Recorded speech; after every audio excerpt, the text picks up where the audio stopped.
আপোনাৰ কেইটা পিছত 30,000 লাভ পাইছে আপুনি? হে কেইটা পিছ লৈছিল আপুনি? মইতো পাহৰিলোৱে। মোৰ 100 100 লৈছিল না? লাভটো কিমান হৈছে তাতে?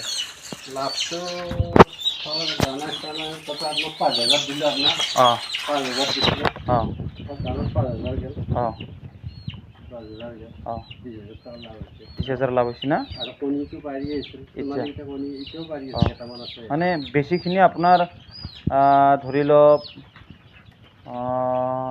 মুঠতে 20,000 মান লাভ থাকছে আৰু ধৰ আজি টান পৰিল অঁ পইচা পাতি নাই অঁ এই দুটা লৈ গ'লো অঁ ঘৰত বেছিকৈ দিলোঁ অঁ কাষ্টমাৰ আহিল অঁ এইটো এটা সুবিধা অসুবিধা আপোনাৰ মুঠতে লছ হোৱা নাই লছ হোৱা নাই অঁ লছ হোৱা মুঠতে 30,000 আহিছে আৰু পইচা নাই ঠিকে 20,000 লাভ আৰু মানে কেই মাহত আপোনাৰ লাভ নিচিনা পাইছে আৰু আপুনি 6-7 মাহ 6-7 মাহ মান না অঁ ঠিকে দে